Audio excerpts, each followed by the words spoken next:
Welcome back. Thanks for still being there. Yes, we're about to go straight now to our discussion for today on Daybreak.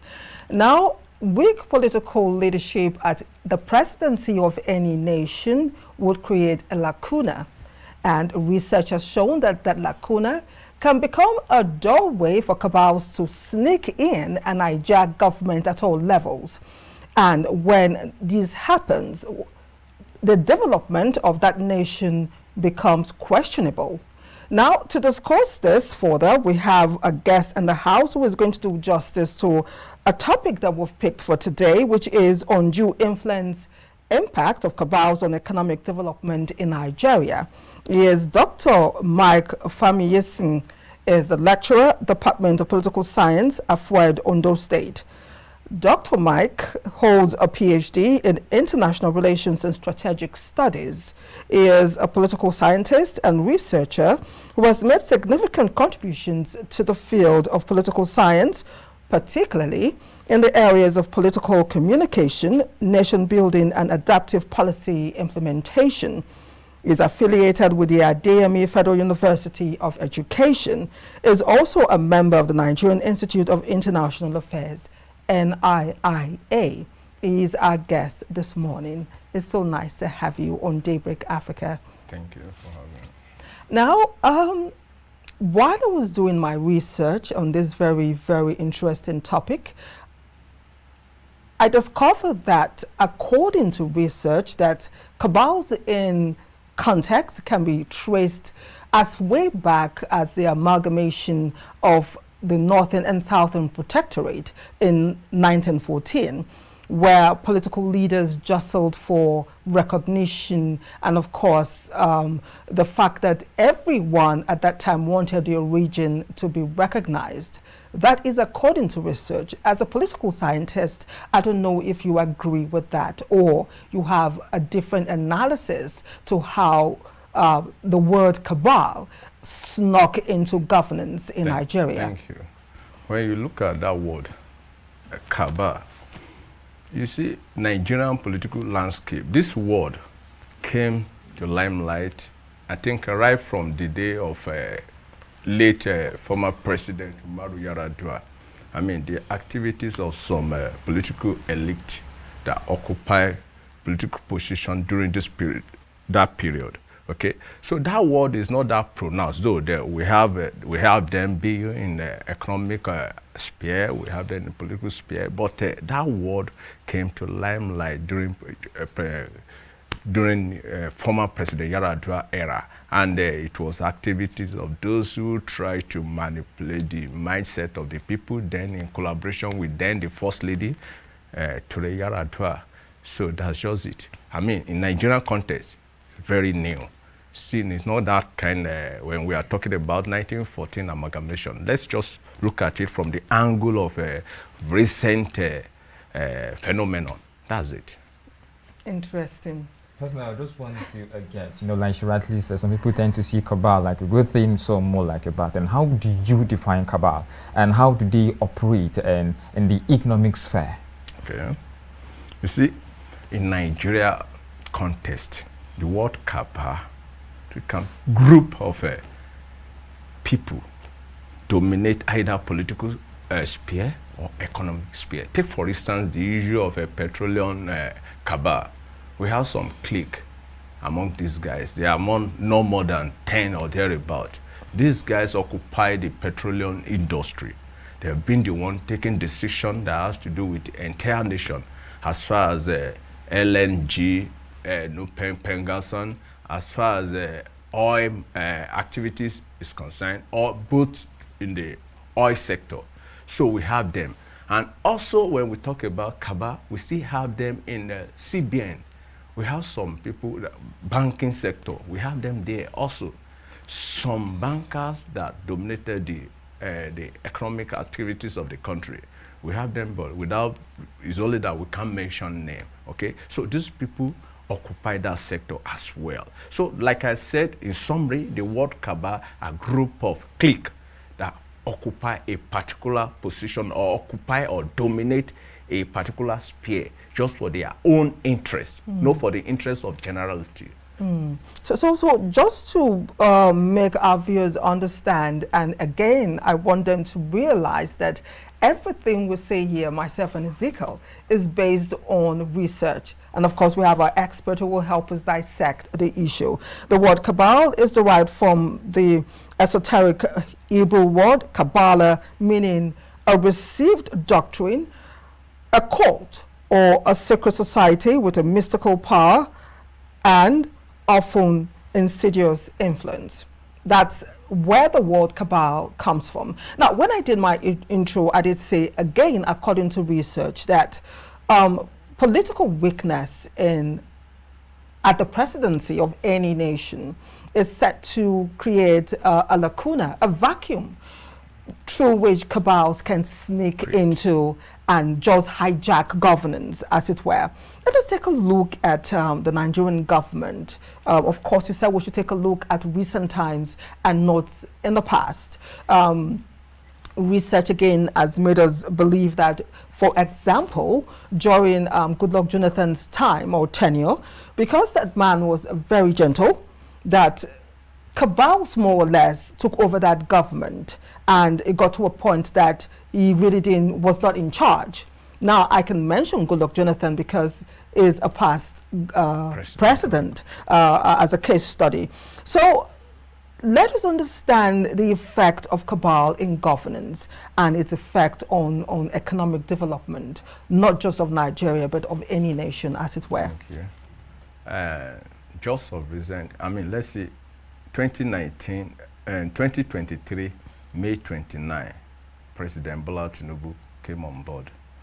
And when you look at the trajectory of how Bola Tinubu administration emerged from previous administration of former President Muhammadu Buhari, you discover that previous government, you discover that we have some clique of cabal as well.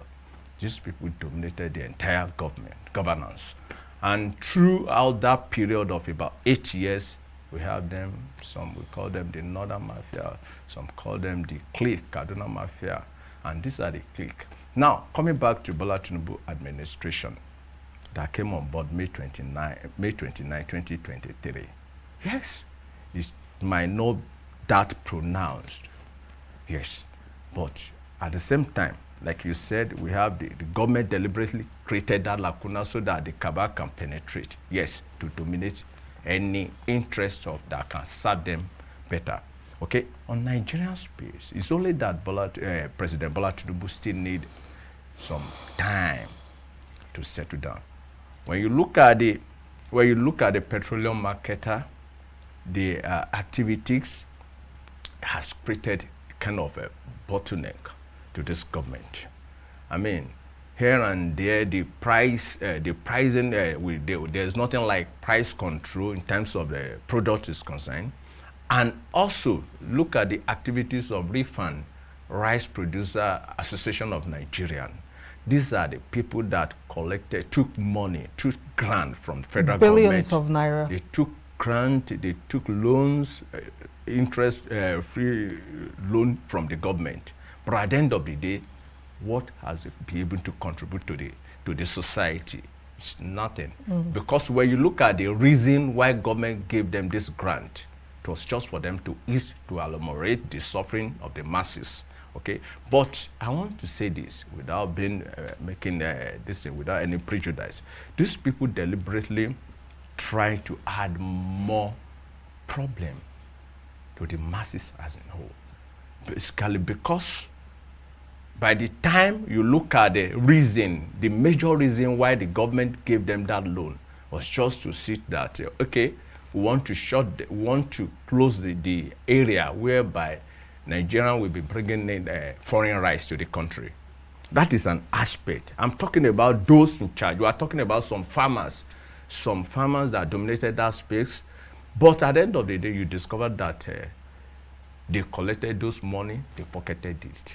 And at the end of the day, the little, so for instance, those who are supposed to have like 120 hectares of land will end up to have like 10. They build more properties. That is what they use the money for. And in the long run, these activities will be at the government will be at the receiver end because they've invested so much to these people. That is for that one. Now let's go back to the banking sector. Most of the policy of the government now, why is not that obvious? It's because we still have some cartel, let me use that word, that's still constituting a kind of bottleneck to the present government. And that is why you see that the bandwagon effect of a former CBN governor, we are still facing it. I mean, Emefiele, we are still facing it. Look at that period before the election of 2023 general election till date. I'm talking about when the CBN governor and the CBN as a whole brought a kind of policy whereby policy of confiscation. Up to this present moment, that policy is still haunting the masses, as you can see. And that is for that one. Now, let's go back to the country as a whole.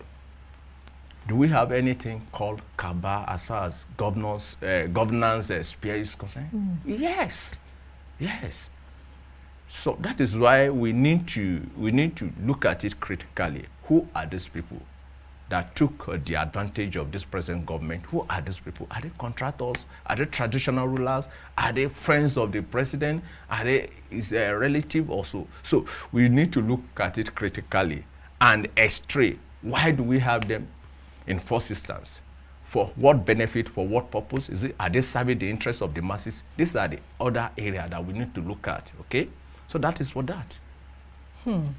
That's interesting. So now that you've analyzed it the way it is, because Ezekiel did ask earlier, the benefit of cabal, is it for good, is it for bad? Because when we did the intro, like I said, when I was doing my research, I discovered that some analysts believe that certain government need cabals, not just in Nigeria. The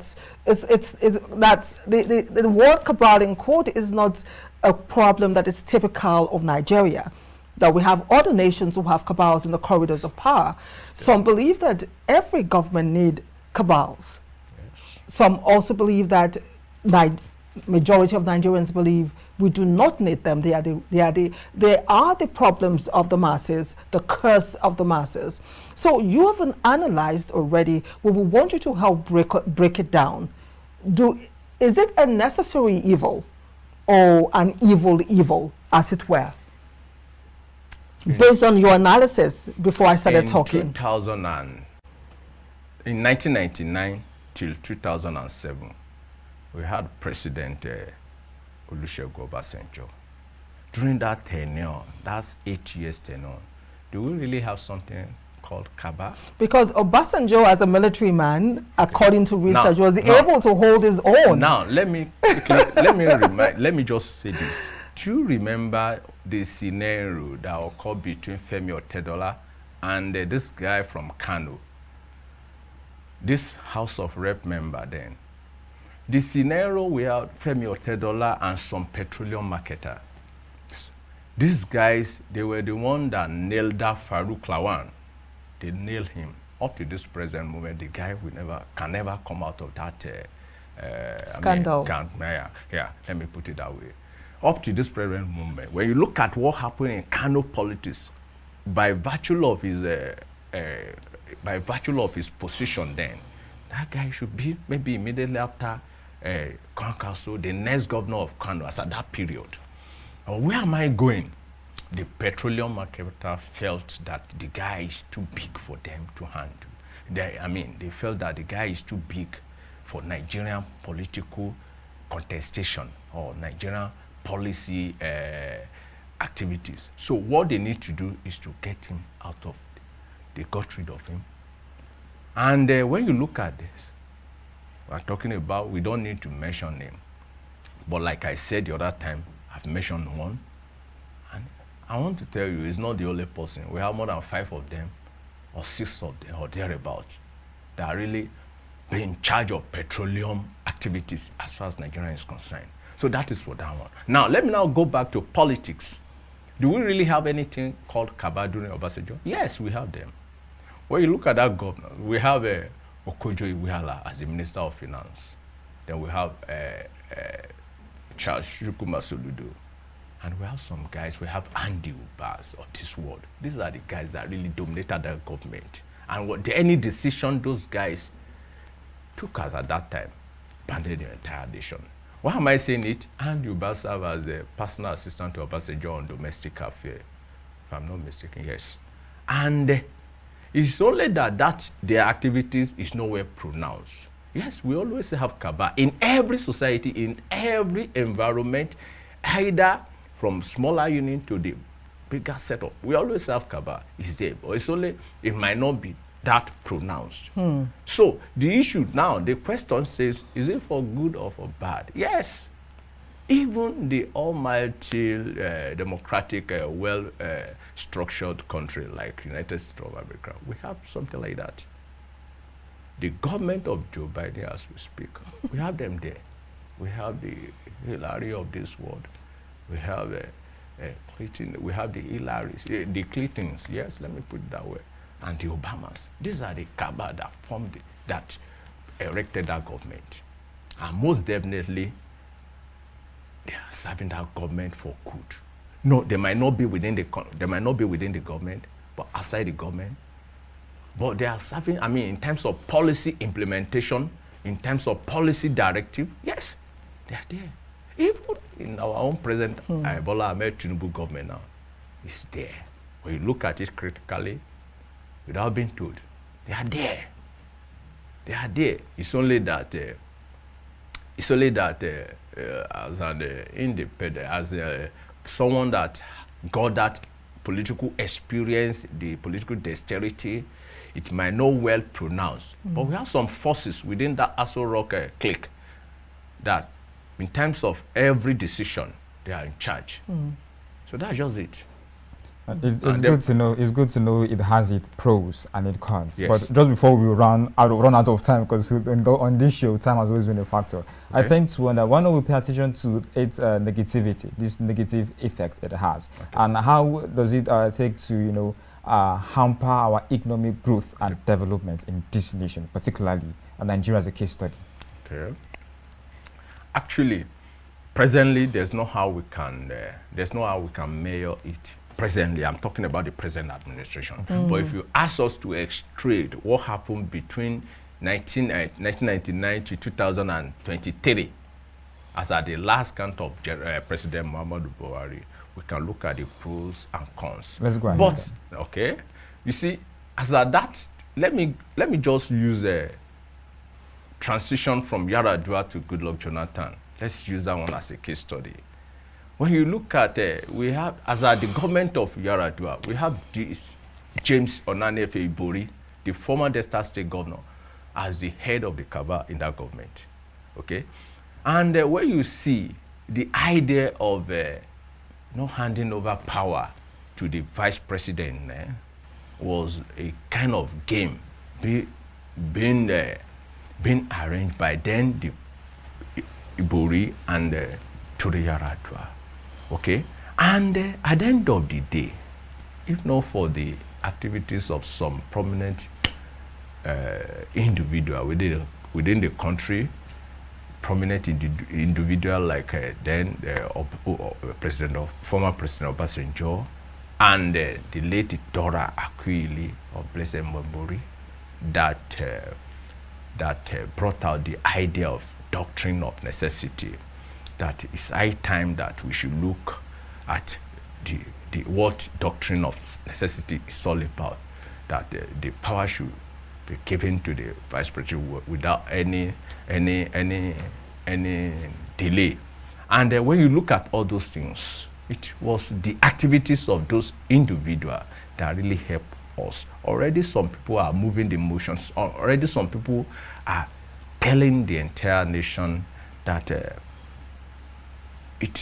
they can make the wife of the president, then late president, vice president, or let her step into the position of the president. But if not for the, like I said, activities of this prominent individual, the Save Nigerian group led by Pastor Tunde Bakare, the likes of Omoyele Sowore, the likes of Obasanjo, President Obasanjo, and so on and so forth. And also, that doctrine of necessity being convoked by the entire FEC is what saved the entire nation from that destruction, or how should I put it? So that is on the negative side, okay? But let me be sincere. As you can see, the activities, the little period that President Yar'Adua spent on that throne, at least without being biased, the man really tried when it comes to policy implementation, when it comes to activities, governance, what we call direction. The man really tried. Okay, but are we now going to say in that kind of government, we are having James Onanife as the head of Cabal? I mean, this is what I'm trying to say. Okay, now let's look at that is, are we going to count that one on the negative side or positive side? Is it a plus to the government? I mean, the personality of Ibori, is it a plus to the government? No. So we need to take a short break on that question that our guest had just asked us. Is it a plus or a minus? When he comes back, or when we return, he shall be telling us more about the plus side or the minus of cabals in governance. We'll take a break. When we return, the discussion will continue. Stay with us.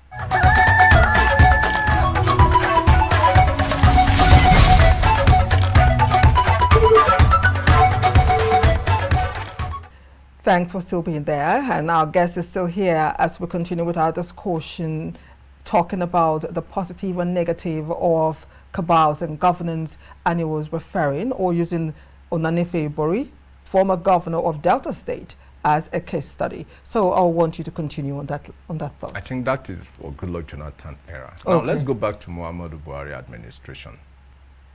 Okay. So as at the time President Buhari came on board, the idea of Cabal is well pronounced. And people started mentioning, name dropping, like a former chief of staff to the president, late Abakari, and also his uncle.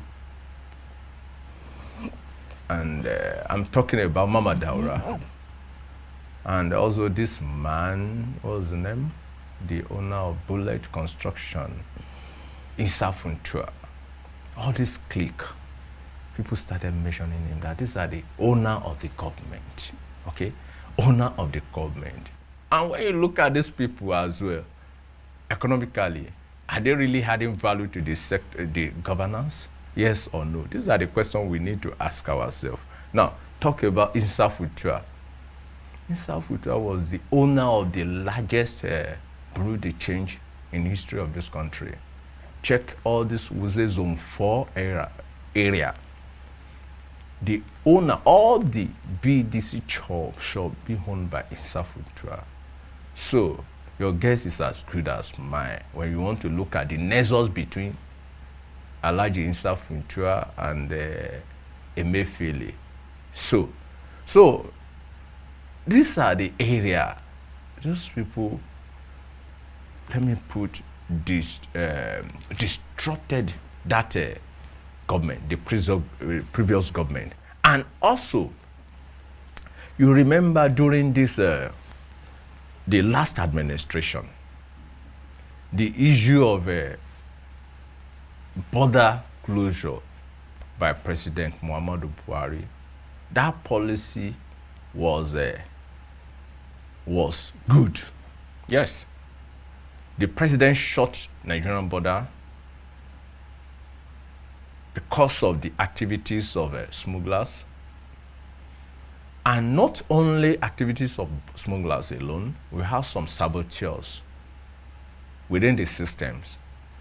And these saboteurs are the one, most of the petroleum product of this country smuggled it to the neighboring country. I witnessed it because in the course of some research related to transborder crime, transborder criminal activities, I saw it there. Most of these guys, they will leave Lagos, Ogun State, then move to the neighboring, to the border community. lodged there and started carrying out their nefarious activities. I mean, what do I mean? You see a man with almost 33,000 liters of petroleum products, 2 days project. At the end of the day, millions upon millions under this subsidized products be carted away from the country. For a moment, I want us to take a look at the fact that some analysts have argued that those in government, Yes. that is, the head of state, most of the time does not even know that they are cabals in his government. That theoretically, the head of state is not part of the cabals, but people from the outside, like citizens and maybe international watchers, are able to identify, just like you've identified with concrete evidence by mentioning names. So I don't know if you agree that this is so, that it is possible for a government to have cabals who operate and hijack, like I said, without the head of state being aware that his government has been hijacked by cabals who have taken absolute control and are directing how, who, when, and at what cost. Is it possible? It's not possible. You understand? It's not possible for you to hijack a particular government, any government, from an elected officials. There must be a kind of a relationship or a closeness.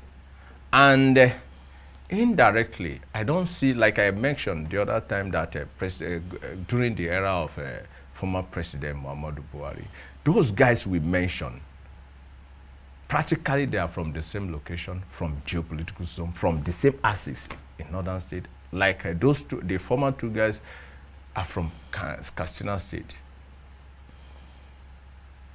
Okay, they are from Katsina State. And Abakari himself is living within the villa.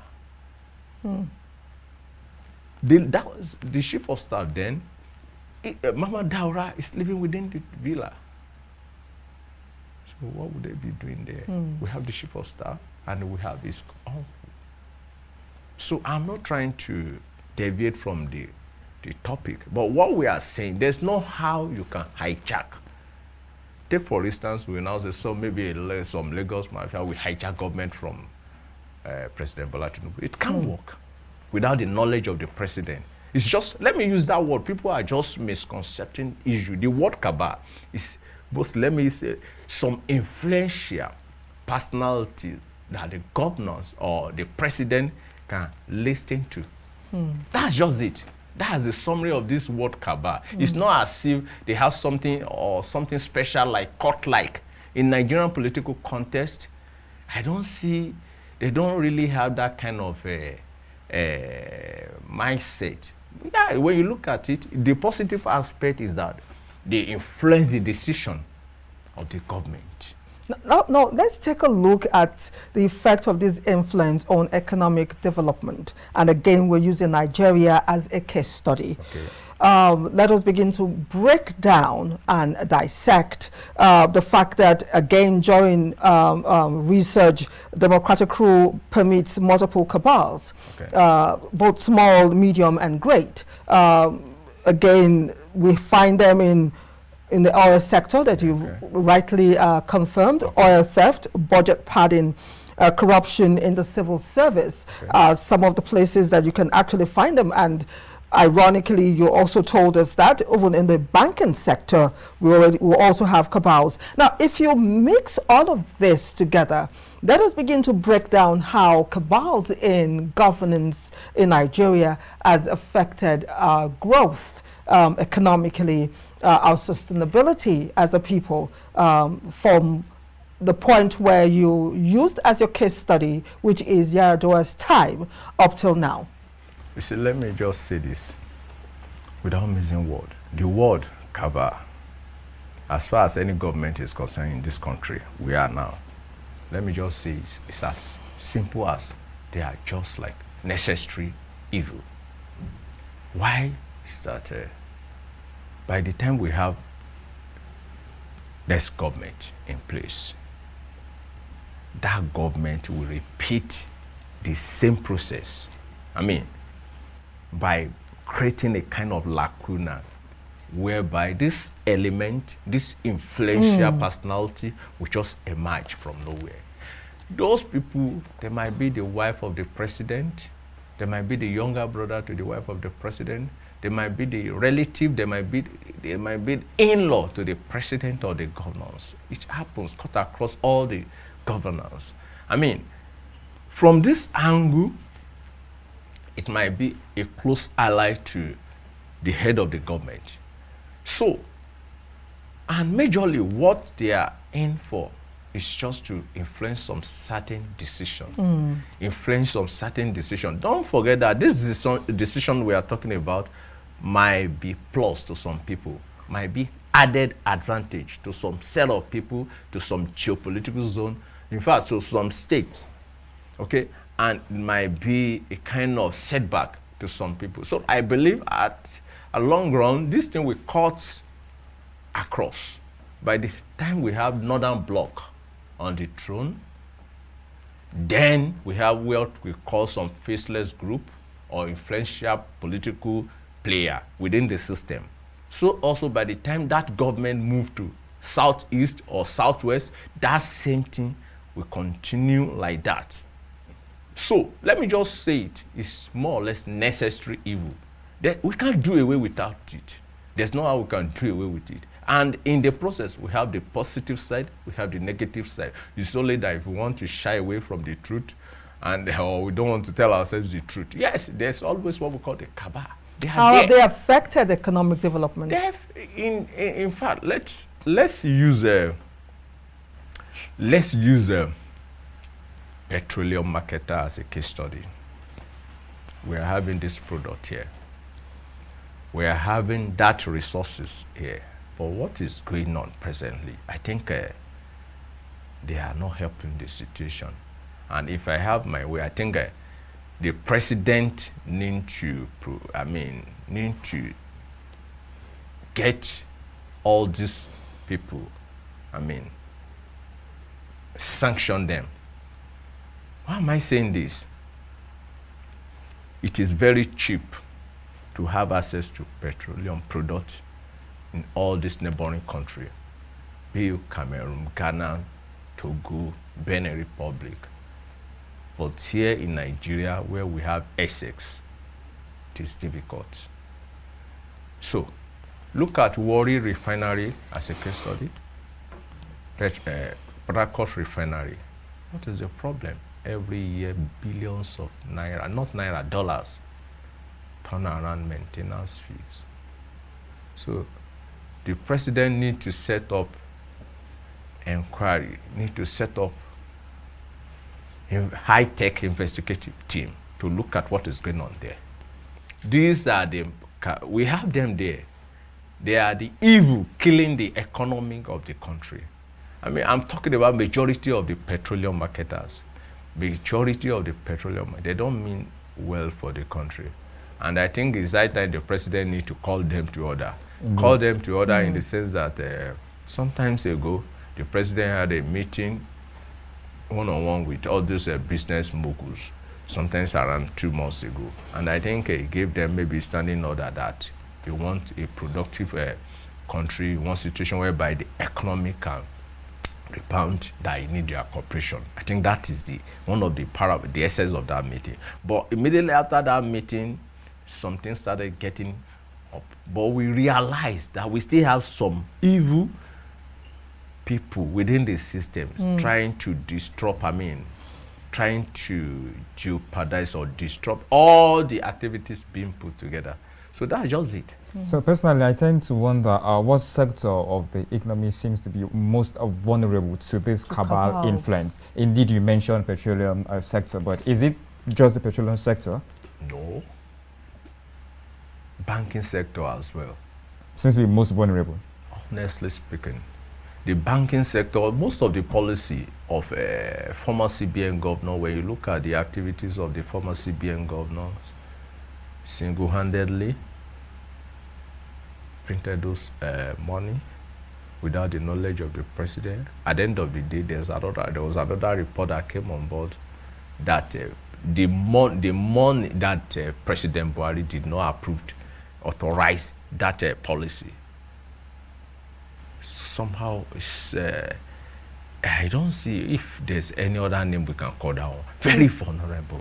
I mean, for a whole single, I mean, you remember, Minister of Finance said it during Buhari administration that I'm not aware of that policy.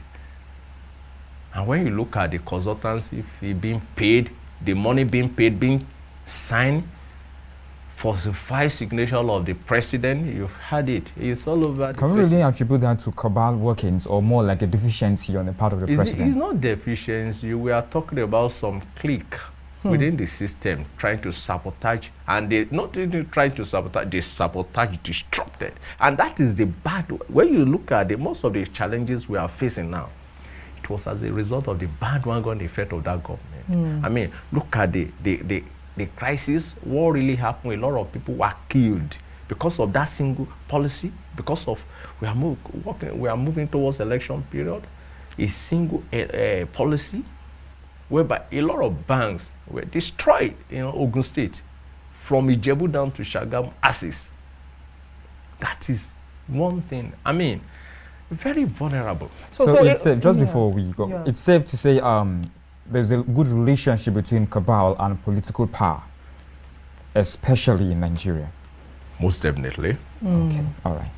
Noted. Please go ahead. Okay, no, because time is never a friend, and we've been told to call it a day on the show. So, in a few words, what advice do you have in terms of the situation in Nigeria? I mean, presently now, with what is going on economically, politically, the president, the commander-in-chief of this country need to reinvite those business moguls again. You need to give them standing order and call their attention to their nefarious activities from the petroleum industry. I mean, just of recent, we heard Dangote was shouting that some international organization are trying to disrupt his production. His operations. And now, let me tell you, we have some individual within the domestic environment that are also involved in that kind of activities. So I think it is now the everything now lies on the table of Mr. President to call the attention of everybody to all this, all across all sectors. That what are you bringing on the table? If you can't support this government, it's better you stay clear of the system, from the radar, so that we can have development nation. I mean, government did not have any business in government house rather than to contribute to the betterment of the citizenry. So if we don't have this, then we are running out of laws. Wow, wish we could go on and on. Time is never a friend. I know our guest has so much to contribute to this topic, but again, like we say, we'll find another time for him to come and find a way to conclude on our discussion. We appreciate you for being our guest. Thank you. I am Anire Binitie. Stay safe, stay positive, and keep your hands clean. Bye for me. Have a wonderful day ahead. I remain Ezekiel Ogar. Bye-bye.